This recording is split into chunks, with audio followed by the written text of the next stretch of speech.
You get dogs abuse for 10 days, you come back, you got to pick yourself up to play for your club on a Saturday or whatever it may be. And that's actually when you feel like, oh, it's the environment that I'm happy in. The Premier League at that time was war. Tackles flying in. You know, we almost had a fight. Anfield, remember? We've had fights. You know, we were mates with England, but we were, you know... So I'd win that fight. I don't... Well, Rio would, you know? The Manchester-Liverpool thing is a thing, right? Yeah. Having played for As soon Liverpool, as you signed there, you was an enemy. Everyone was rivals. Yeah. And then you meet up for England. Like, how are you going to leave that at the door and then be a team?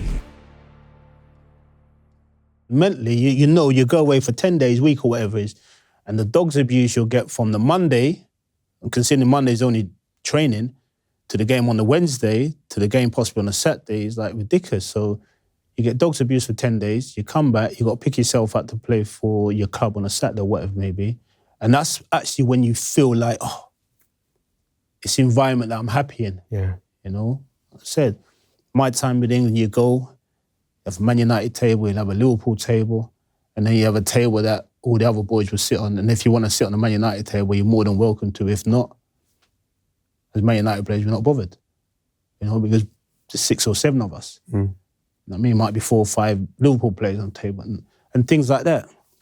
Naturally, I think it's changed now, but representing England was hard work due to the fact that the media's perception on so many different individuals it was never harmony.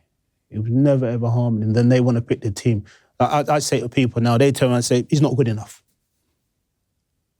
How many games has he had? He's had 190 minutes. So he's not good enough. Yeah, he's not good enough. He can't replace such and such. How do you know? He's had 90 minutes.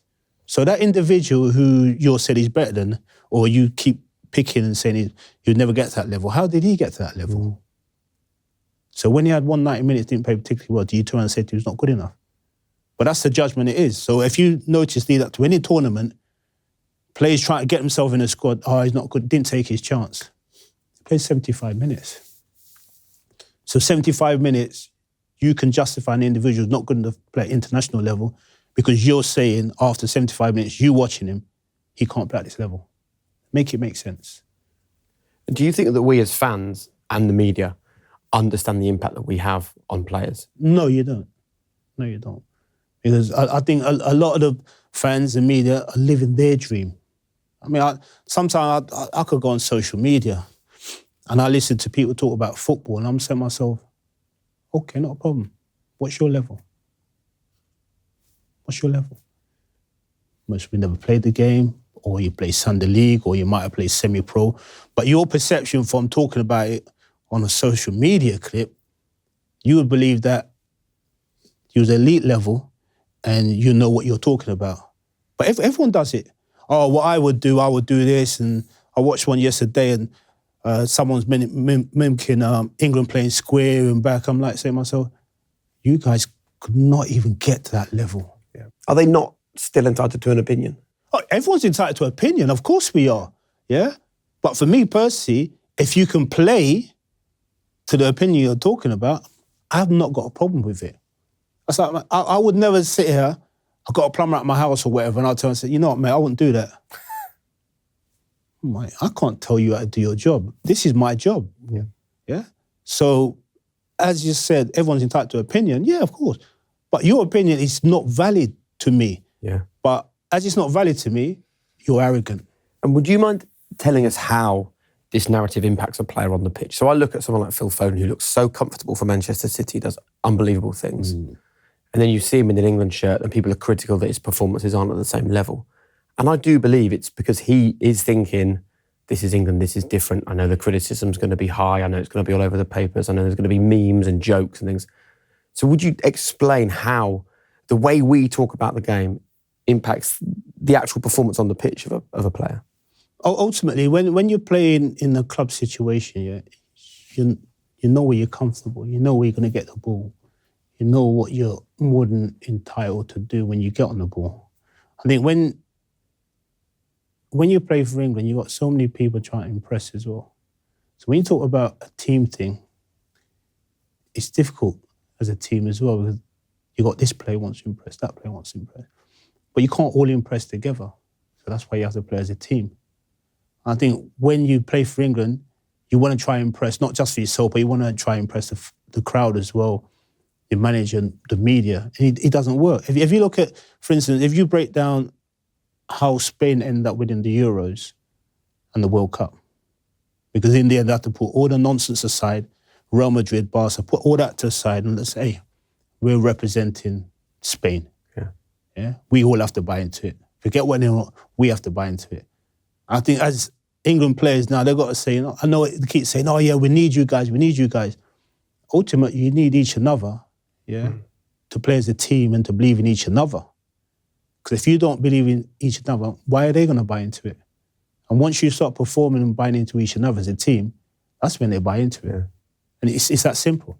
Look, I think it definitely impacts the players and they know what's going on. You look at Jude Bellingham's social media during Euro 2024. He was sharing like Stronger Together and he shared that poem, It's Not the Critic Who Counts, right?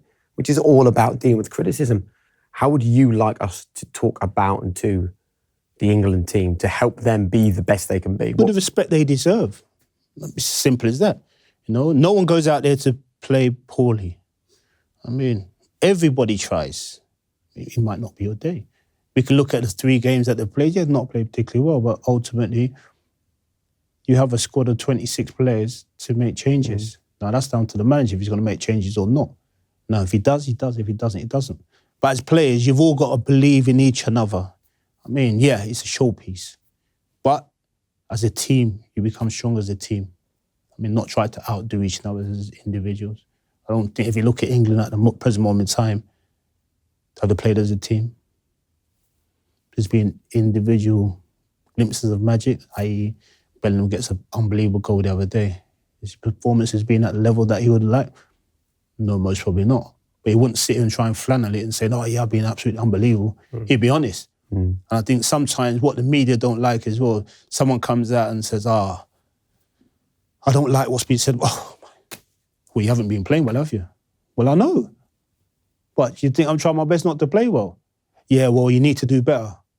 I don't need you to tell me I need to do better. I know, and that's what the media need to understand. No one needs to tell me, get behind me. I mean, galvanise me. I'll try my best, and ultimately, that's all I can do. I mean, if you don't respect yourself, who else is going to respect you? I mean, that's been a theme of growing up as well. You know what I mean? You have to respect you before anyone else is prepared to respect you or don't respect you. Because ultimately, if you do or you don't, you can't harm me.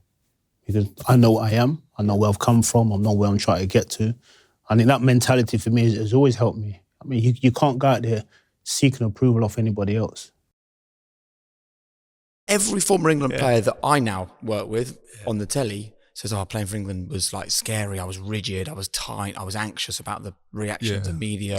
I was never free. Is that true? I think so. For me, it was until I started scoring. I always felt like I had to prove. I had to score in every game just to stay in there because I didn't fit the profile of an England player. I do think there's an element of it was the competitiveness of the Premier League. I think if I look at like Rio, Becks, Gary Neville, Scholes, you've got JT, Lamps, Joe, Stevie, Carra, like that. At the Premier League at that time was war. It was 4 or 5 really, really good teams, and at the core of that was.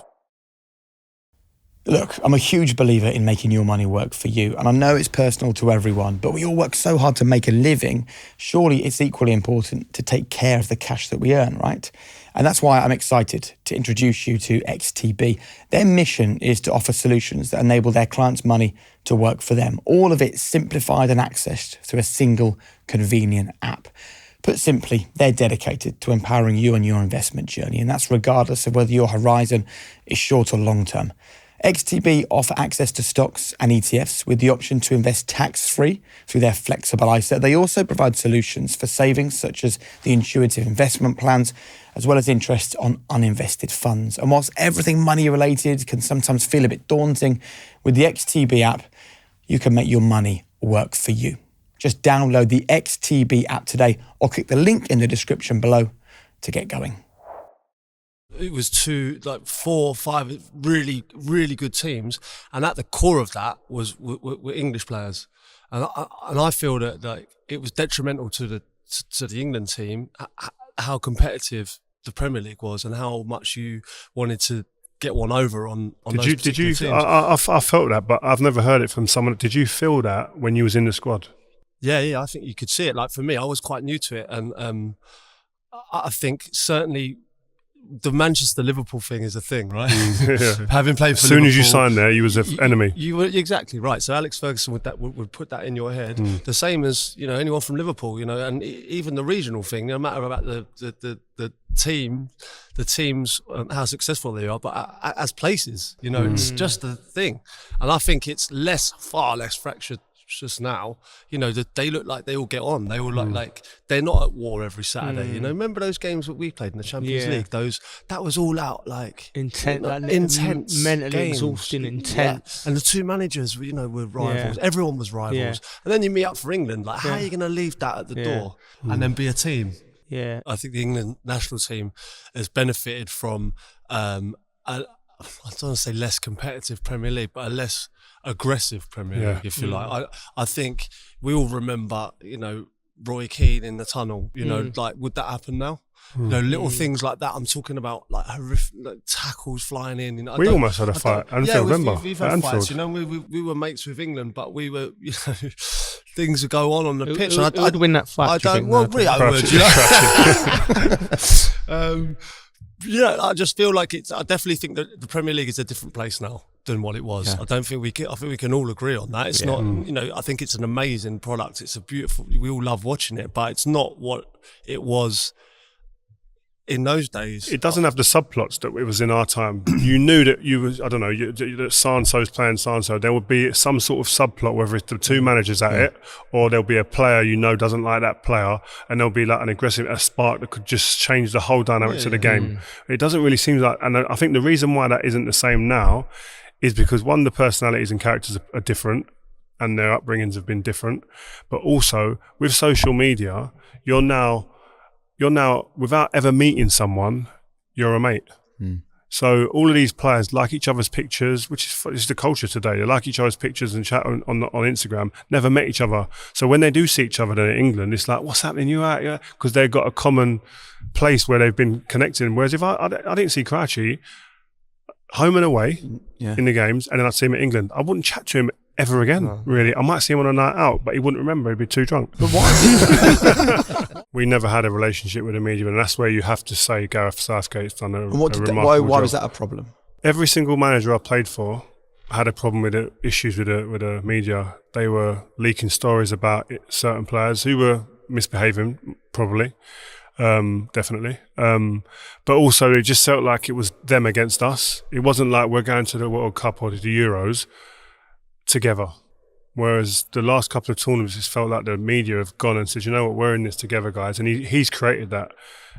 Gareth Southgate and that squad have created that. And talking of Stevie, I remember we come on a coach after a game away somewhere and we played, and we didn't play particularly well, none of us. And we're sitting there, I don't know if we got beat or whatever, but he come on the bus and I remember him getting up, putting his bag down, sitting down, and went, that'll probably be out of 4 in the paper tomorrow. But that type of comment was like, that's one of the first things on your mind as an England player then. It's not conducive to a good working environment to be the best, to be elite, to be a winning team, because you're worried about the reaction of the media, who are so powerful at that time, especially in our country. Bearing in mind, there was no social media then. So what they said was the gospel. It wasn't like you can say stuff now in the media and these papers can write stuff or people can say stuff, pundits like ourselves can speak. Players have a voice now and a platform to go, no, that ain't right, or I don't agree with that. So how would you like your players and your staff to describe the culture you've created at England? I think when St George's Park was built, Dan Ashworth came in as technical director, who's now at Brighton. And we talked a lot about the shirt feeling heavy, the pressure, all the things that you can allow to be the narrative around the team.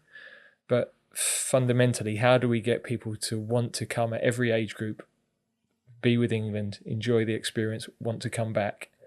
One of our big challenges now is we've got lots of boys that could play for 2 or 3 different countries. So it's not just we're England, so we should kind of have the arrogance that everybody will just want to play. Boys have got options decisions, family ties with other countries that are quite strong as well. So we've got to have an environment people want to come. I think if they feel there's a chance of winning, that can help as well. But I think wanting to be there, wanting to be part of something that they feel is a high level, is enjoyable, that culturally is right, I think that is very important to people. But everybody is responsible for creating the environment. So we talk a lot about culture in every business, in every sport. I can talk to the players about how I want things to be. If I then stand on the sideline and my behaviours on the touchline are completely different to that, they give the ball away and I'm crouching down like Basil Fawlty, then they're not going to think that it's okay to make a mistake or to play without fear. So, people say sometimes footballers aren't intelligent, but they're the savviest people that I know. Yep. And they would pick up on anything like that really quickly.